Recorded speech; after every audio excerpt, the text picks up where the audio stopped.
He may be a perfect fit for the Saints, but Jordyn Tyson's draft stock is going to be massively impacted by injury history and paralysis by analysis.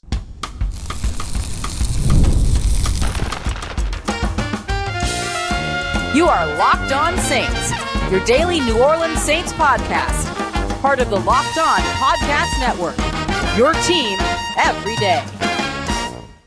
What is good, Who Dat Nation and Who Dat family? I am your host, your friend Ross Jackson, and on today's episode, we're doing a scouting report on Arizona State wide receiver Jordyn Tyson, whose entire draft stock is going to be impacted in a big way this upcoming week. We'll break down why, and we'll kick everything off about what it is that makes Jordyn Tyson, when healthy, a perfect fit for the New Orleans Saints. So let's get into it. The New Orleans Saints need at wide receiver is one that consistently shows up as a first round need, but would I consider it an absolute must in the first round, investing in the wide receiver position?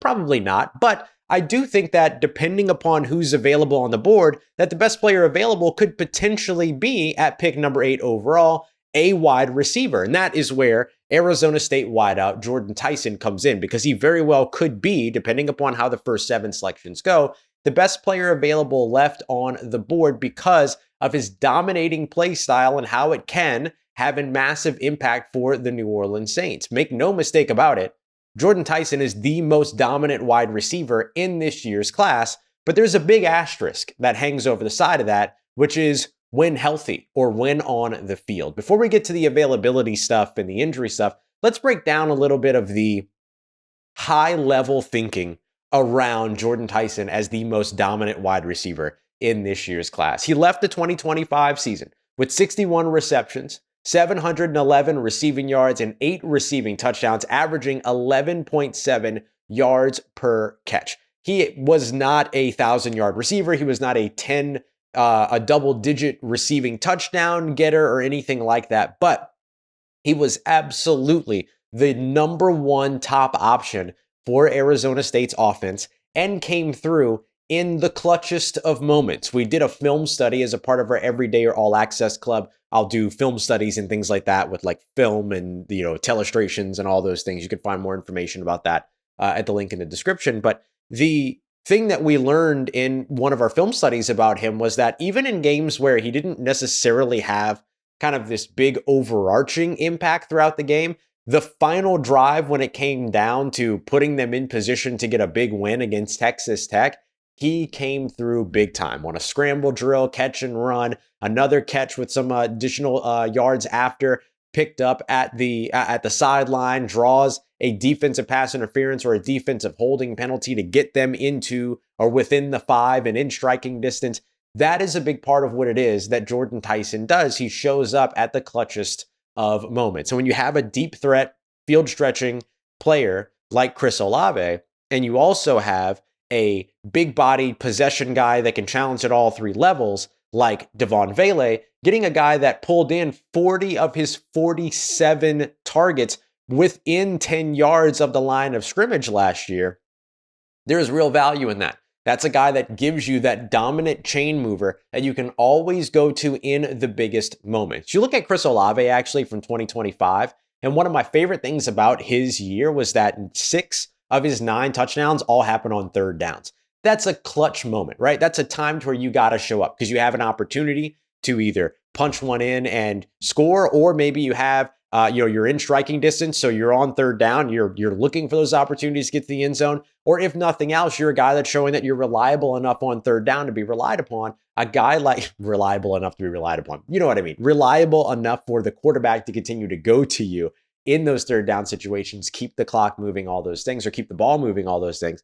I think all of that you also see in Jordyn Tyson's sort of process and ability to contribute. He has a career drop percentage of just 7.6%. So he has that reliability, just like we talked about. He has a large catch radius, makes some insane circus catches, was not always delivered the most accurate footballs over while playing with the Sun Devils. Of course, Sam Levitt, things got a little bit better there, don't get me wrong. But for the most part, a lot of what Jordyn Tyson was given outside of frame, he was able to find ways to make those plays for his offense. He is somebody that can line up in the slot. that can line up outside, that can be a flanker, that can be a split in. You can utilize him in a ton of different ways. You can even run him in split zone releases out the backfield and hand him the football if you want to. There's a lot of different things that he's able to do. And his ability to quickly get north and south is something that's going to make him not a run after catch threat from an elusive returner standpoint, but from a, hey, I can turn your 8-yard gain into a 12-yard gain standpoint. And I do think that there's value, of course, in things like that for the Saints. Extensive catch radius, strong hands, so he's able to pull in those passes outside the frame. It becomes an inaccuracy eraser for you, which makes the job of your quarterback even better, right? Just put the ball up in his area, and he'll find a way to come down with it. That's the kind of guy that Jordyn Tyson is, even standing at just 6'1", listed right now 6'2", 200 pounds. We'll learn more about what that size actually is at the NFL Combine this week. Speaking of this week, this is a massive week for Jordyn Tyson and his prospects moving forward, because teams are going to learn a lot about him at the Indianapolis during the NFL Scouting Combine, for better or for worse. Let's break that down next as we continue on with our scouting report. Jordyn Tyson here on Locked On Saints, part of Locked On Podcast Network, your team every day. Today's episode of Locked On Saints is brought to you by friends over at TurboTax. Look, taxes is not supposed to take over, or doing your taxes rather, is not supposed to take over your entire life. It should be something that you can get done quickly and easily and with the help of others. And that's where TurboTax Full Service comes in, because with TurboTax Full Service, you can rely on a trusted local expert, start to finish, to handle your taxes for you without all the stress and without all of the guesswork. You can upload your documents, go about your day, move on, and just get updates directly sent to you through the TurboTax app. You can even meet with your TurboTax local expert online or in person if you would feel more comfortable that way as well. Gives you everything that you need. And we'll give you a little bit more as well, because for a limited time, you can get your taxes done by a local TurboTax expert for just $150 all in. As long as a TurboTax expert didn't handle your taxes for you last year, all you got to do is file by February 28th. So get those taxes off your plate, get back to your life. Visit TurboTax.com/local to book your appointment today. Today's episode brought to you by FanDuel. If you've ever wanted to go live and in person to the NBA Finals, that dream can now become a reality thanks to our friends over at FanDuel, who are giving you a chance to do exactly that with their NBA sweepstakes. Here's all that you got to do. It's super easy. This is how it works. You use your profit boost for any NBA future. Once you put that down, you'll automatically be submitted and given a chance to win an NBA Finals trip for two. That's all of it. Flights, tickets, the whole experience. So whether you're betting on who the actual champion is going to be, maybe conference champions, or whatever it is that you're looking for, once you use that profit boost, you're automatically entered in this pretty crazy and awesome opportunity. So visit FanDuel.com today to get started. Use your profit boost on any NBA future, and you'll be entered in a chance to win a trip to the NBA Finals. Play your game at FanDuel, the official sports betting partner of the NBA. Let's get it, Who Dat Nation. Jordyn Tyson might be one of the most dominating wide receivers in this year's draft, if not the most dominant wide receiver in this year's draft. Certainly the best all-around wideout this year. But that's not, unfortunately, going to be what tells the story of his draft stock going into 2026.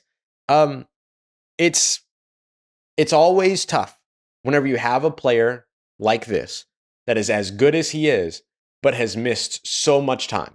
15 games in 2022 and 2023, dealing with a major knee injury with ligament damage and all that, ACL, MCL, PCL. Dealt with a broken collarbone, which I think Tyler Shuck probably makes it so that the Saints aren't super worried about collarbone breakage, right? Bone breaks, things like that. It's been pretty clear that that's not a super big thing that they're worried about, but he missed the last couple of games of the season in 2024 with that. Then he missed 3 games last year with a hamstring injury. And we've said this over and over and over again on this show over the years, right? We didn't cover Julio Jones, but we were talking about this Saints defense matching up with guys like Julio Jones. You can even go to Mike Evans as well. And we also covered Marshawn Lattimore here in town, who all dealt with nagging hamstring injuries. And the rule about hamstring injuries were always, it was never if, it was always when we were talking about reoccurrence and everything. And so when you have a guy that towards the end of the season goes into sort of this medical situation to where he misses time with a hamstring injury, and then you have the previous knee injury before that, people are going to ask questions. And that's perfectly understandable. And a lot of those questions are going to at least get, I'm not going to say answers, right? Because we don't really know the answer about how durable he'll be at the next level until he either is or is not durable at the next level. The thing we have to remember, though, is that players do not choose to get hurt. It's why I never jump on this show and start calling people injury prone and things like that. And there was a, well, never mind, I'm not going to get into that. But like, there's reasons to treat these people like human beings, which is exactly who they are. And so, but that doesn't mean that injuries aren't going to be a part of the story when it comes to certain players, right? Marcus Davenport, the injuries will always be a part of the story. Right now, Kendre Miller, injuries are a part of his story. Can you roll the dice on another player as dominating as he can be on a football field? Can you roll the dice on him knowing that there are those lingering injury question marks inside the top 10? He's going to get drafted. He's going to get drafted in the first round, more than likely, 80%. Although, look, I thought DK Metcalf was going to be a first rounder and he wasn't, right? So like these things happen, don't get me wrong. But when it comes down to the medicals, that's going to be the big selling point. That's going to be the big tipping point for a lot of these teams. And so you get medical checks when you go to Indianapolis, but then you also get team medical checks when you have players come in for top 30 visits. Now, some teams, like the Jacksonville Jaguars, for instance, they're not doing top 30 visits because they don't want to create bias within their scouting process. And that bias can sometimes be bringing somebody to the facility. They get along with people. There's the personality stuff and everything. And it's like, well, this is a really good guy. And so we're going to go ahead and draft him. Like that's what they're talking about when they're talking about when they bring that up. But the Saints are a top 30 team. They will bring people in for top 30 visits. They did it last year with Siobhan Revelle, was it East Carolina, if I remember correctly, Eastern Carolina corner that was dealing with an injury, ended up going to the Dallas Cowboys. But the Saints brought him in, got a look at him before they ended up making a decision, which ultimately was at least not to draft him at the time that they were on the board and he was available. Same thing could happen here with Jordyn Tyson, where Jordyn Tyson can be dominating. Jordyn Tyson can be the best all-around wideout. He can be that inaccuracy eraser. He could be the perfect type of prototype or archetype to add to your offense, to help out a young quarterback, all that. He's twitchy. He is very, he plays with a heightened intensity all the time, which I really love. Like even when he's running a clear out or running a route, trying to get a DB to turn his back away from a run play, he's doing it with 100% commitment. All of that can be true. But if there's a concern that investing the number 8 overall pick in him is not a sure thing, and Mickey Loomis told us last year, he said it, when you're drafting in the top 10, you want as sure a thing as possible. They went after the Outland Trophy winner, the Lombardi Award winner. They went after the best offensive lineman in the country, and they got the best offensive lineman in the draft last year in Kelvin Banks Jr. Shout out Will Campbell, but Kelvin Banks Jr. was better. And so this year, drafting one pick ahead from where they drafted last year, certainly the idea of certainly the idea of certainty is going to mean something at pick 8. And so if there are lingering question marks about Jordyn Tyson from a health standpoint, he's going to get drafted, but maybe not by the Saints at number 8 overall. And you can call it paralysis by analysis. I don't think that's the case, but certainly the injury history will have some level of impact and could have some level of impact for your own New Orleans Saints.